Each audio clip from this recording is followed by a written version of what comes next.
All right, and welcome back to another season of Sunday Mystery School.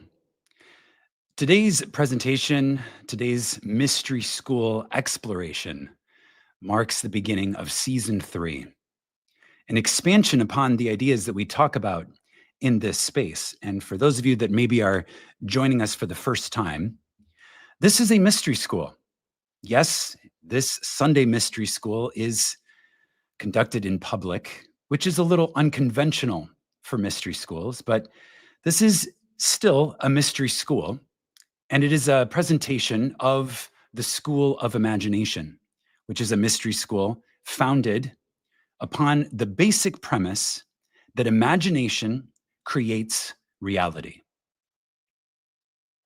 All of the teachings that we explore in Sunday Mystery School are founded on the premise that Neville Goddard gave us, that consciousness is the only reality, that each and every one of us are, in truth, divine source, choosing to experience ourselves in bodies as flesh and blood human beings. Now, at Sunday Mystery School, we like to look at everything through this mystery school lens. And so to start season 3, we're going to take a look at a cultural topic, something in pop culture that's happening right now. It is the month of June, and June is globally celebrated as Pride Month. And so today we're going to take the opportunity to take a look at Pride Month, at the concept of pride, through the sacred lens of metaphysical insight. And we're going to see what deeper teachings rise when we look beyond the surface. So let's take a breath together. And let's step into the Sunday Mystery School temple together.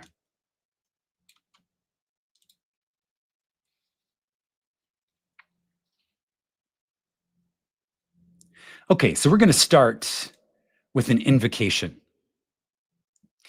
This is a way of really setting the tone of today's exploration, and the invocation goes like this. Source of all colors, artist of all forms, weaver of every identity. May we see each soul today as a prism of divine imagination. And may we remember that what is expressed in love is always holy. May we honor the boundless creativity within each being. May we embrace the infinite expressions of our imagination. And may we recognize the diversity. May we recognize the divinity in the diversity of life.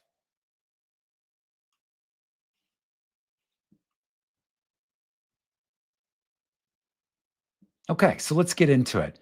Pride Month through the metaphysical lens of the mystery school perspective. Okay, so June is recognized as Pride Month, which is a celebration of the LGBTQIA plus community, and in general, affirms love, gender diversity, and the freedom of self-expression. And Wikipedia points out that even beyond what I just said, Pride Month specifically exists to commemorate the contributions of lesbian, gay, bisexual, transgender, and queer culture and community. Metaphysically, we can understand that pride is a portal. And we're going to talk about multiple ways in which that is true throughout today's Sunday Mystery School. Pride, the concept of pride, the celebration of pride, is a portal. And we're going to explore the diversity of imagination. And we're going to celebrate in our own mystery school way the infinite possibilities that each of us have to express ourselves. Okay, so let's take a look at what is pride metaphysically as a spiritual act. So, as a spiritual act, pride is a portal to self revelation, a portal to self revelation, a revealing of oneself, a portal to that place where we reveal ourselves. Okay, so pride at its metaphysical core, it can be described as the moment when the soul declares, I will no longer hide who I truly am.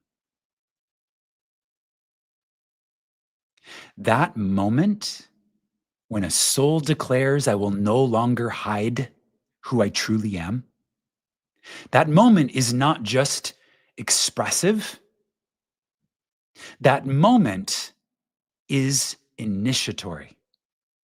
That moment is an initiation. Anyone who chooses to step out of the shadows and say, you know what, I am ready to be seen as I truly am, that moment is an initiation.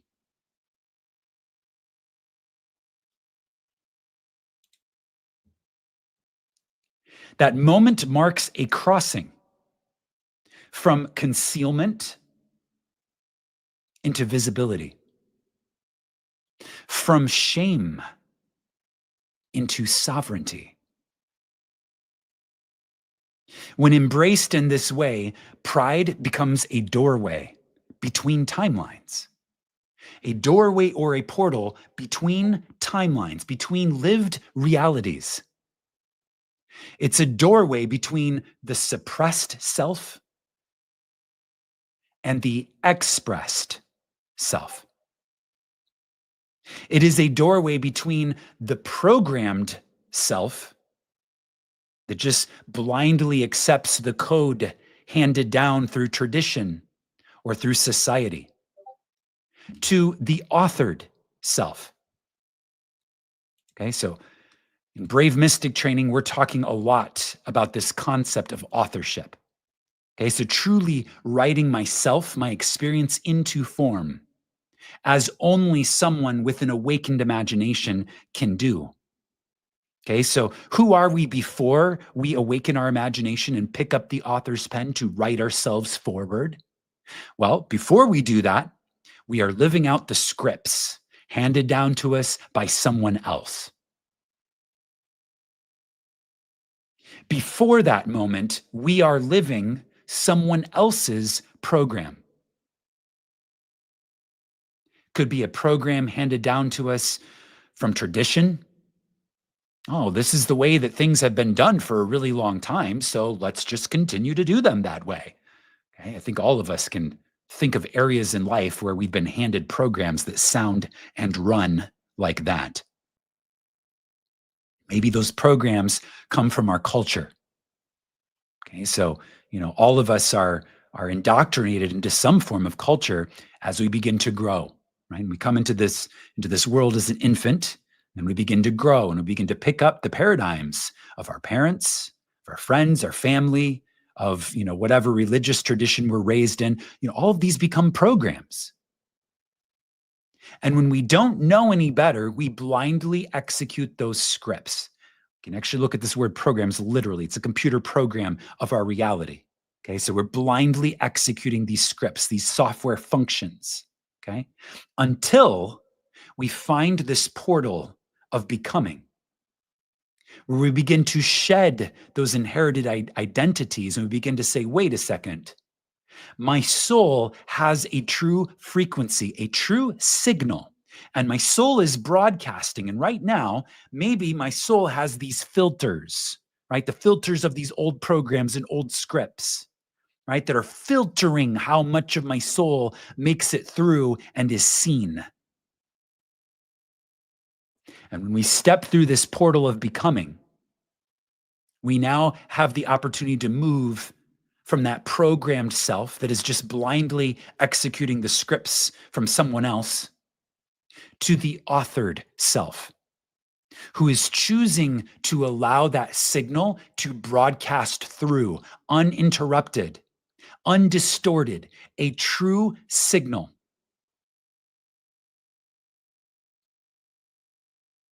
And this is how we move from executing a culturally assigned identity, a cultural script, to living our soul design, our soul chosen embodiment. So, viewed through this perspective, pride is not about arrogance. Pride is about remembrance. It's about remembrance. It's about remembering the soul. It's about remembering the divinity that expresses as diversity. Pride is the moment when the soul declares, I am worthy of being seen in my wholeness. I am worthy of being seen in my wholeness. And framed this way, pride becomes a rite of self revelation. And that word rite, that's RITE. Okay, so that's an initiation that we undergo, a rite of passage, a rite of self revelation.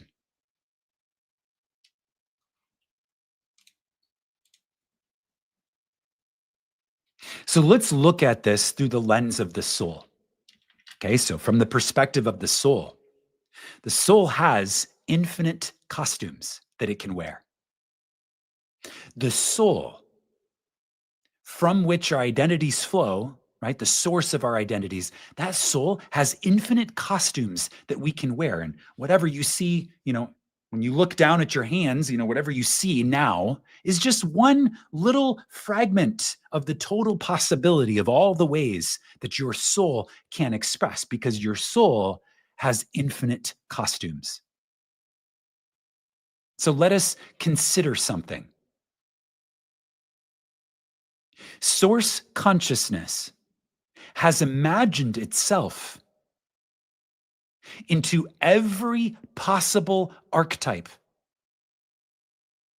every imaginable identity, and all possible storylines. I'm going to say that again because there is an immensity behind these words. Source consciousness, your true identity. Everyone's true identity is consciousness. Consciousness is the only reality. So your true identity, the I am that we all are, has imagined itself into every possible archetype, every possible identity, and is playing out and living every possible storyline.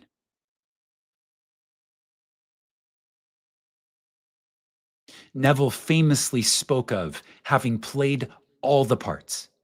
I have played all the parts. I have been the rich man. I have been the beggar man. I have been the thief, right? I have been the murderer. I have been the murdered. I have been the abuser. I've been the abused. I, the infinite source that I am, has played all of the parts. We have shaped and formed and imagined ourselves into every possible manner and means of expression. And you know what? That makes you and I living works of art. You and I are living works of art. You and I are expressions of divine potential. Infinite potential of the divine, and the divine chose to show up as you and I. But you know what? That's just for now. That's just for this lifetime, because from that soul's perspective, there's infinite costumes that it can wear. And from the soul's perspective, when the soul decides to incarnate, sometimes it comes as women, sometimes as men, sometimes as neither, sometimes as both, and sometimes as something entirely beyond.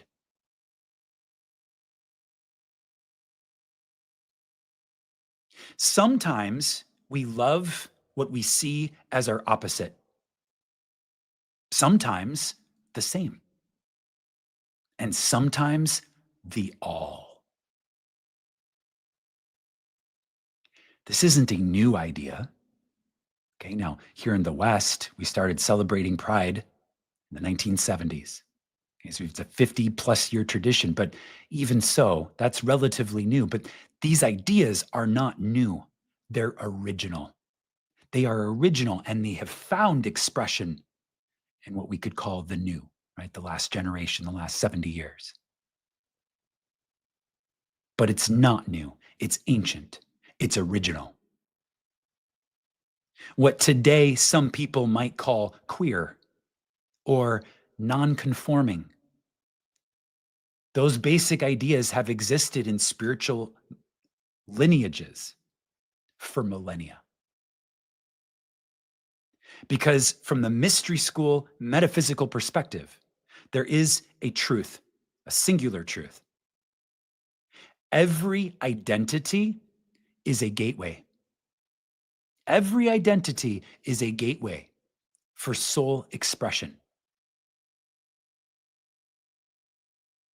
And this LGBTQIA plus emergence is a living reminder that none of us came here just to conform.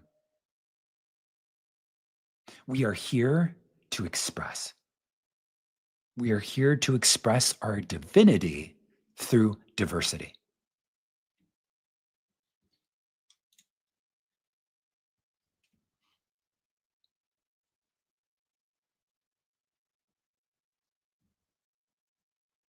And this opens up the discussion of another type of portal, the portal of belonging without conformity. Okay, because pride can be viewed through this lens as well. Pride is the soul's sacred right to be seen and to belong without needing to conform in order to earn belonging. So, viewed through this lens, belonging does not require sameness. Belonging requires honor. Okay, so it sets this new foundation of how we create community together globally. Okay, it doesn't start based on sameness, although you could say, oh, well, we're all human at least, right? At least we share that human identity, but still, not all of us even necessarily identify in that way. Okay, so it's like, all right, well, what do we find is this common basis for how to view these other parts of our one divine self that is expressing its divinity and diversity? Well, it starts with honor.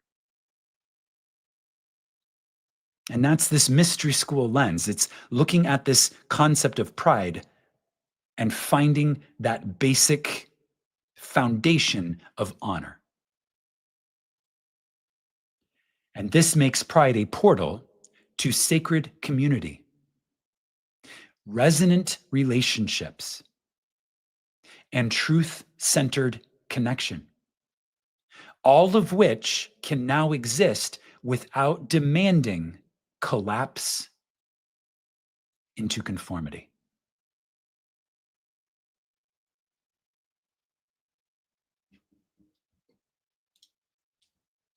Okay, so let's talk about the sacred symbol of pride, which is the rainbow. Typically, it shows up as a flag, okay? But we can actually understand it as a code. Okay, so the rainbow, as used here, goes beyond just the flag. It actually becomes a metaphysical symbol of creative capacity. Because remember, the key mystery school lens on pride is that we, in our divine essence, have imagined ourselves into every possible form. So to express with pride is to step into the role of divine imaginer. Divine imaginer. Think about the boundlessness of your imagination. In that role of divine imaginer, right? Because the divine expresses through diversity. Okay, that's a universal constant. That's a reality. That's the basis of reality. Divinity expresses through diversity. Okay, that's why we live in such a rich physical world, rich metaphysical world. So we take on that role of divine imaginer and we begin to recognize that identity is not a fixed role, but it is a fluid, evolving mythos. A fluid, evolving mythos. So we don't try to just lock things into boxes and say, this is this way, this is this way. We step into that role of divine imaginer and we say, look, we're living in something that is fluid and evolving constantly. Change is the only constant. The wise elders of the ancient past have told us this. And I think a lot of us have started to pick up on that, even in our present embodiment. We understand now change is the constant. Okay, so a fluid, evolving mythos. And when viewed through this lens, pride becomes a portal to archetype redefinition, to the concept of gender as something beyond binary, to the concept of selfhood as artistry. Right? You and I are living works of art. And viewed through this pride lens, we can identify our selfhood as artistry, living. And we can also see love as a liberating creative act. Liberating. In what way is love liberating? They say true love sets free, right? True love doesn't try to grasp and hold into one definition or into one, certain form or conformity, right? True love accepts and sets free. Okay, so viewed through this lens, love becomes a liberating creative act. Okay, so let's reflect upon this rainbow, the sacred code, not just as a flag, but as a spiritual transmission. Okay, so we can understand red as an expression of life force energy. This is a code, right? So there's different expressions here. So the red encodes life force. The orange encodes creation. Yellow, power. Green, love. Blue, truth. Indigo, wisdom. And violet, the crown, spirit. Yes, this spectrum does mirror the chakra system. Whether consciously or not, the rainbow flag encodes the full range of energetic embodiment. So when we see this rainbow flag waving, okay, we're not just seeing identity, we're seeing the whole human field saying, we are all of this. We are all of this.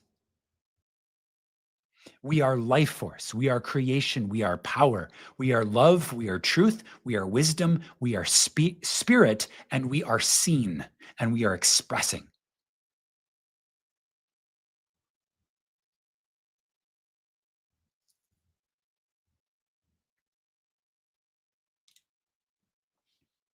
So this brings us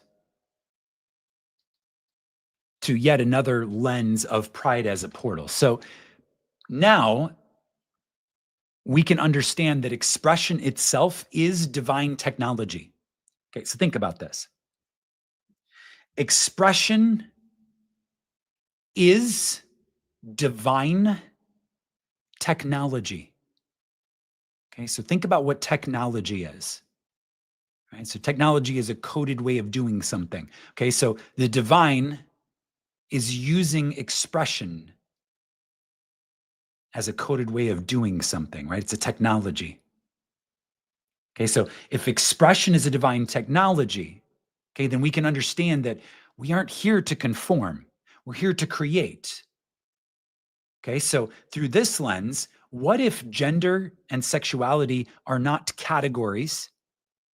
What if they are living mythologies that we get to embody? That we, the divine essence, right, that came to earth to express itself through this technology, what if we chose to create these living mythologies that we can embody? Okay, so in a mystery school setting, we don't ask, who am I, with fear. Okay, we ask, who am I, with wonder.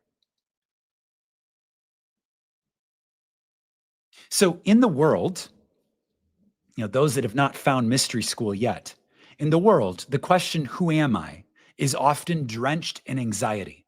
Who am I? Right?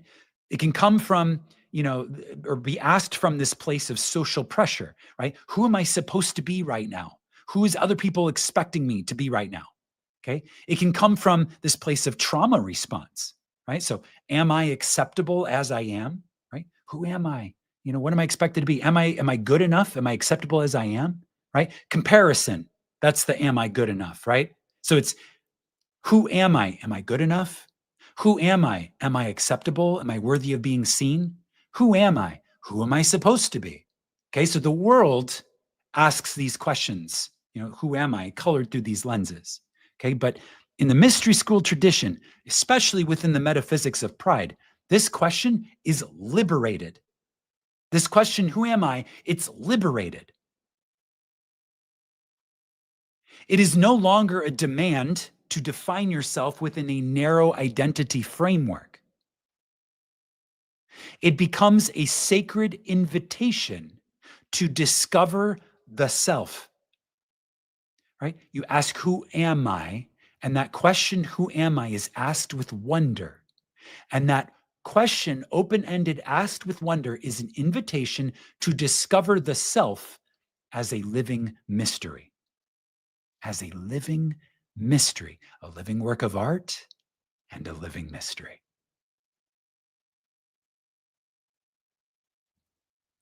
To ask, who am I, with wonder means a couple of things. Okay, so one is that you approach your identity as a work of sacred art. You approach your identity as a work of sacred art. So your identity is a living mythos you're choosing to embody, and that means that you're writing it. You're writing your experience of identity.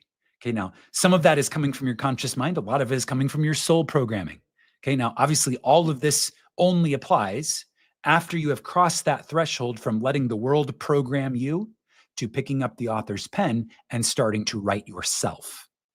Okay, so to ask, who am I, with wonder means you have already picked up that author's pen. And you're beginning to write yourself in a way that only awakened imagination, embodied in the form of flesh and blood, could write one's self. So, approached from this perspective, you begin to view your identity as a sacred work of living art and never a static label. Okay, how could you just be one thing and that's it? Okay, if you're embodying a living mythos, that implies movement and change and evolution. Okay, so we begin to approach our identity the same way. Okay, so who I was yesterday doesn't, by very definition, mean I will be the same man today. I'm allowed to evolve. Not just allowed to, I can choose to. I can choose to write myself forward, embodied within this living mythos of my sacred work of art, which is my identity as crafted by the author. Okay, so this also means we allow this answer of who am I, asked with wonder, to unfold over time. Okay, I don't have to know all of the answers to that question, who am I? I don't have to understand or embody all of the living mythos that I will ever embody all at one time. I can allow it to unfold over time, like a poem being written in real time by my soul.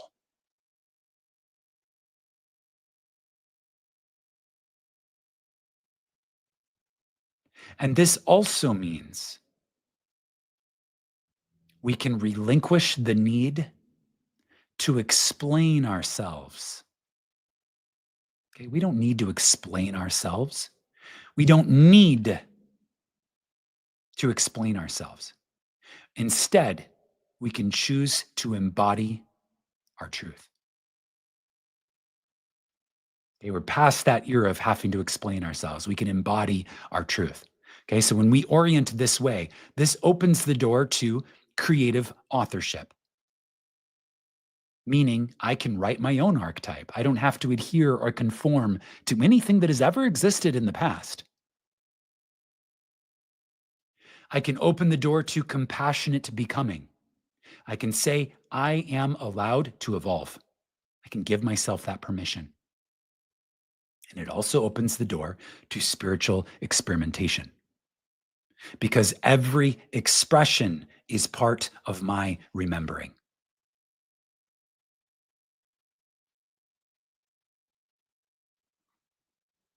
So, viewed in this light, pride becomes the moment when you shift from a survival based identity to a soul authored expression. So, this leaves the question, what will people think? And enters the question, what am I discovering? It leaves the question, do I fit in? Do I conform? And it enters the question, what color of my soul wants to shine today? And from this perspective, who am I is not a test to pass, it is a door to walk through. Okay, so here's the key ideas. You and I, we collectively are sovereign creators. We can script new archetypes. We can design identities that defy, that defy the binary. And more than anything else, this is the key idea. We are here to play.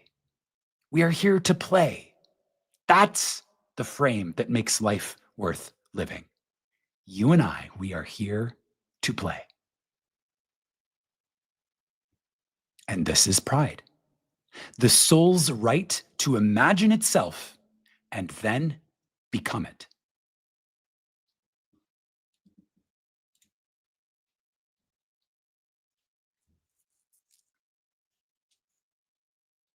Okay, so let's go a step deeper. Let's talk about the sacred refusal. Pride is also a sacred refusal, a refusal to be invisible, a refusal to be ashamed, a refusal to apologize for loving, for expressing, or even for existing. It is the same refusal that mystics have been making since time immemorial, since the ancient of times. Mystics have been making this sacred refusal. Okay, the mystic says, I will not shrink to fit your small version of reality. I will not shrink to fit your small version of reality. That is the sacred refusal. And again, this is native to mystics. Okay, so for those of you that maybe are new to the mystery school space, a mystic is defined as someone who seeks to experience the divine directly without an intermediary. The mystic doesn't need a pope. The mystic does not need a guru. The mystic does not need anyone else to tell them what the truth is.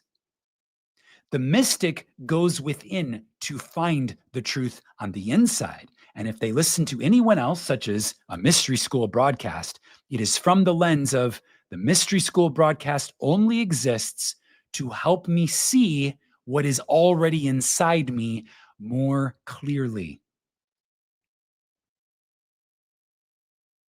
As you might imagine, this makes the mystic, by very definition, a nonconformist, because there are billions of humans on this earth right now who walk a path that is not this one. So, by very definition, mystics have always been the exception. And so, this is the mystic sacred rite of refusal. The mystic says, I refuse to shrink myself to fit your small version of reality. I am choosing to not only embrace the divine within, I am choosing to author my own timeline. And that's why we at the School of Imagination talk a lot about brave mystics, because this is an act of courage. I don't have to tell you that. You've felt that. If you're in this space and you're resonating with anything I've said so far, you have felt how being a mystic requires courage, because so many of us can relate to this idea of, hey, I'm a mystic and my family doesn't get it. My friends don't get it, right? My coworkers don't necessarily get it, right? But we choose to remain in that identity anyways. And that is where pride becomes authorship.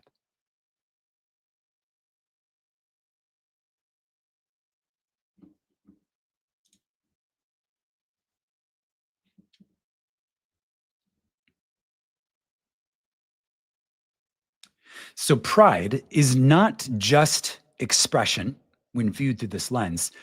Pride becomes creation. When someone steps forward in their truth, when they say, this is who I am, they are not merely revealing something that existed in secret. They are writing themselves into being. They are picking up the pen, they're picking up the quill of identity, they're placing it against the scroll of time, and they're saying, I get to write this chapter now.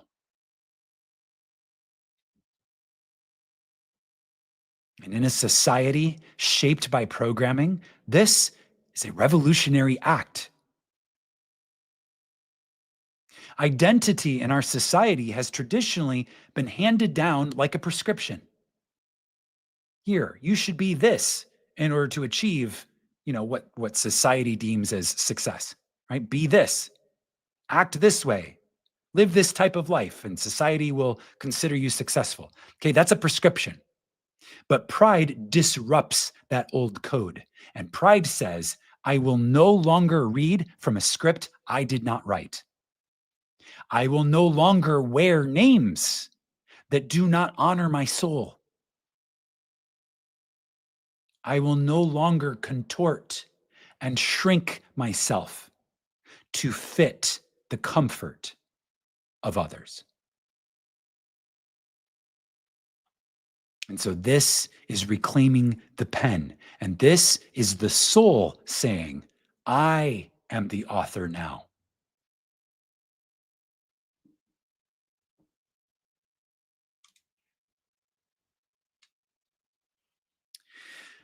By very definition, and those of you in Brave Mystic training, we've talked a lot about this. By very definition, authorship itself, when you really boil down the concept of authorship, it boils down to choice.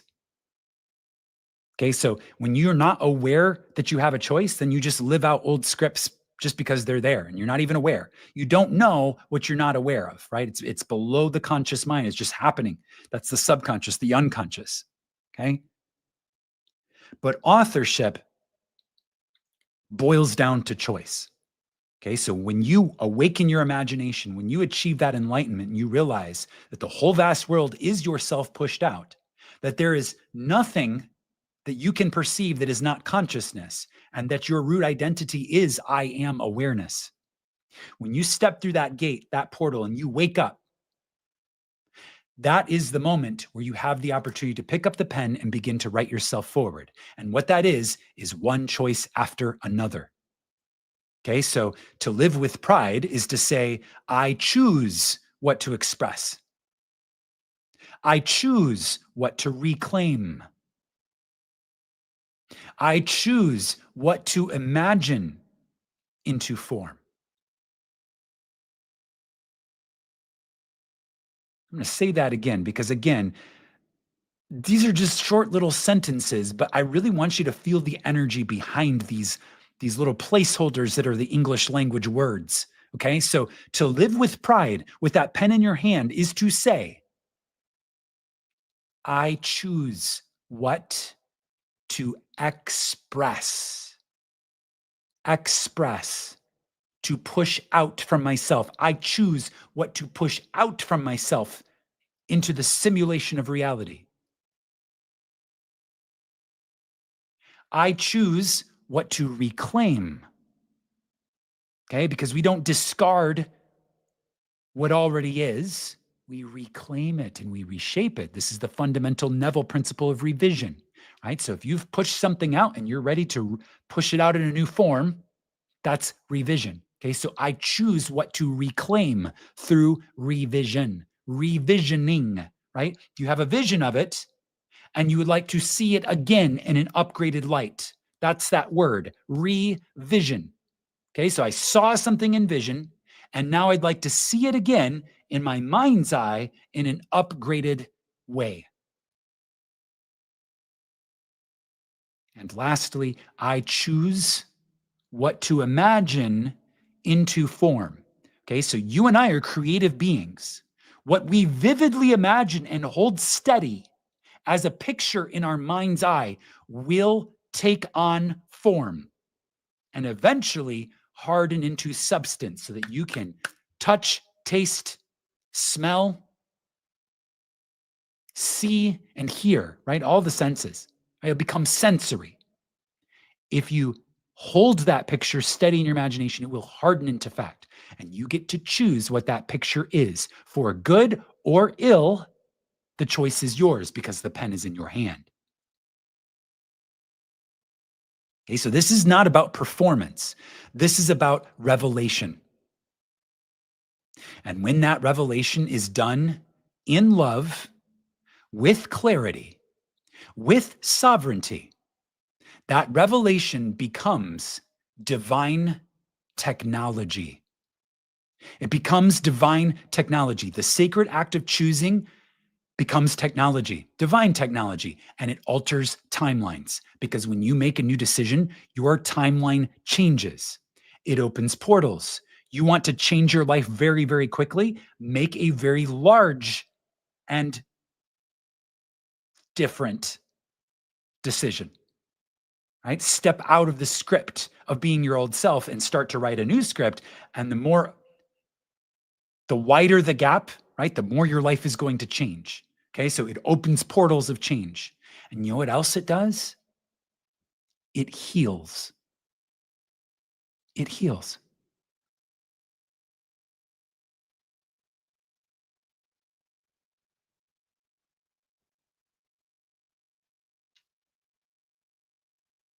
So here's the summary, right? And this, you could even call this a mantra, okay? Pride is not a costume that I put on. Pride is a myth I choose to write. And I am the only one who can tell it true.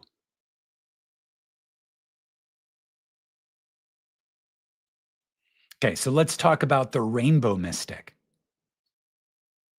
So the rainbow mystic stands at the identity, the threshold of identity and soul. Okay, so the rainbow mystic is at that threshold between identity and soul and stands right there. And the rainbow mystic is a symbol of infinite authorship, okay, the embodiment of sacred imagination. The rainbow mystic is not just a character. This rainbow mystic is a frequency. The rainbow mystic represents the soul who has remembered. I am not here to repeat a script. I am here to write one. And so this mystic stands at a sacred threshold between identity and essence. Okay, so where I came from, my essence, and the part that I'm playing right now, my identity. between what was given, right, what I inherited, and what is chosen, who I'm choosing to be now that the pen is in my hand, between the story told about them by anyone, right? By the world, by society, by the parents, by friends, family, whatever it is, right? The stories told about us and the story that we now choose to claim as ours. So the rainbow mystic is not defined by color. The rainbow mystic is the spectrum. The rainbow mystic is not confined to a label. The rainbow mystic is the pulse of divine imagination in motion.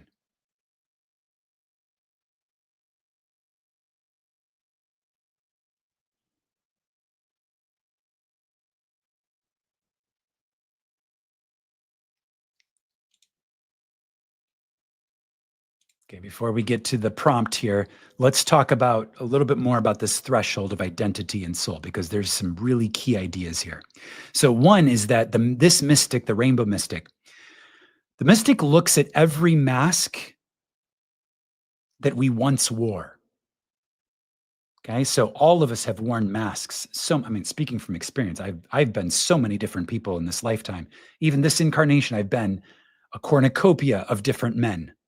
They've all been masks. And when I look at the masks that I used to wear, I see not shame, but stages. Stages, right? Because we're a living work of art. So these are different stages, right? If you go to an art gallery that's in the process of installing, right, an art installation, it's going to be messy. There's going to be scaffolding and drop cloths and unfinished, paint. Like you walk in there, you're like, this is art. What? Right? So you can't judge it in the middle, right? So these are stages, right? So you go back and you don't look at, the art gallery when it was a mess because it was being installed and look at it with shame, like, oh, look how ugly it is. No, you look back and you say, oh, look, that's back when I was building this beautiful living work of art that I am now. Okay, so this is about refusing to deny the journey and instead choosing to alchemize the journey.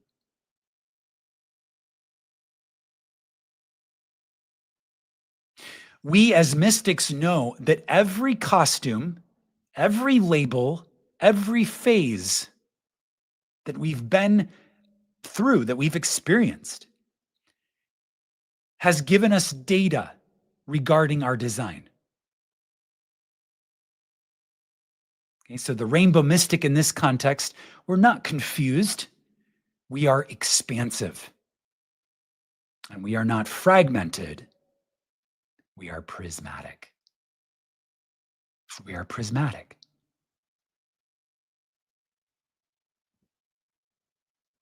So to be the rainbow mystic, to really embody this symbol of infinite authorship, this symbol of sacred imagination embodied, is this archetype. If you and I are going to live as the rainbow mystics, that means embodying the understanding that the soul is never just one thing. Okay, the soul is a canvas, it is a chorus, it is a storm of stories waiting to sing.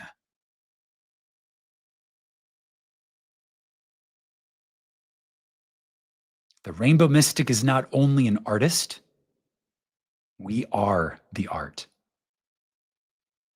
Our life is a transmission, and our very existence becomes an invitation to all of those around us, an invitation to explore what sacred story might you become if you stopped asking for permission.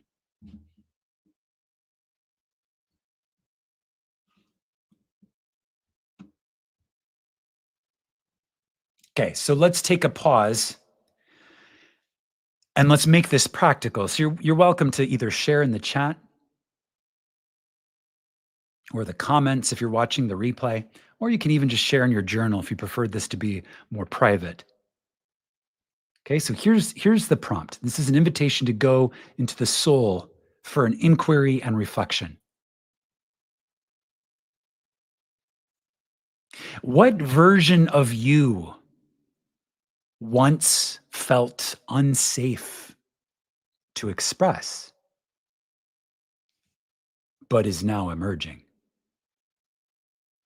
What version of you once felt unsafe to express, but is now emerging?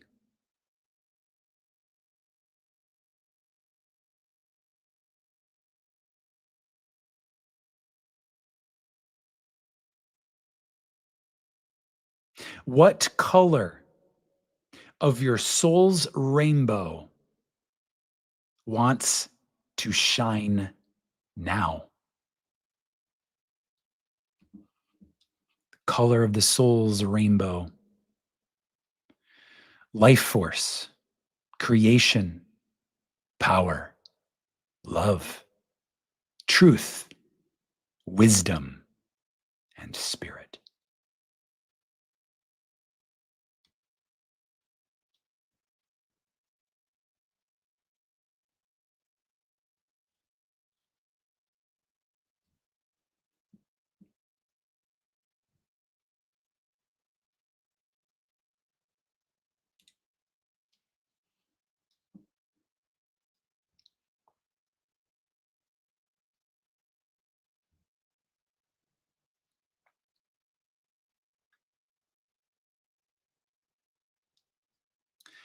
Okay, and as we begin to wrap up here, let's do our closing transmission here. So here's the key idea for Sunday Mystery School, Season 3, Episode 1. Pride as a portal, the metaphysical mystery school perspective on pride. You are not one color. You are the spectrum. You are not a label. You are a story in motion. You are not broken. You are blooming. You are not against nature. You are nature remembering itself.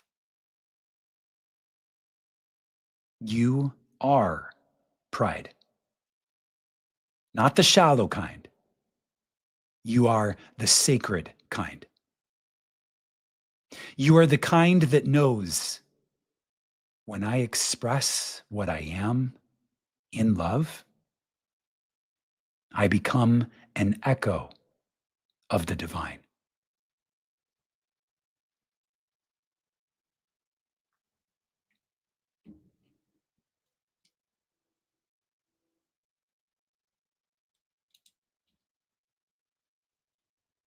If you are a member of the Sunday Mystery School Mastermind, this is your invitation to join us in the Zoom room. We're going to continue with a mastermind call at the conclusion of this Sunday Mystery School. And if you have not joined the mastermind and you would like to, mastermind is how you get access to the Zoom room, where we do group coaching, guided meditations, and in general, work to integrate these teachings beyond the cognitive and make them practical and embodied. We've got a beautiful community of mastermind members. It's really a space of radical belonging, as I'm sure you can imagine. And it's the open invitation to join. You can do so through the QR code. There's also a link in the video description to join us in that space. Okay, so if you're on the call now, go ahead and hop into the Zoom room. We're going to continue with the mastermind session. And let's go ahead and conclude this episode with a blessing. To bless this becoming. Walk in color. Speak in light. Bless the truth that dares to shine. We honor you. We witness you. And we welcome your radiance. Thank you for being here. Look forward to seeing you all next week for Season 3, Episode 2. We're going to go deeper into Mystery School teachings. And until then, imagine wisely, my friends, and we'll see you all again soon.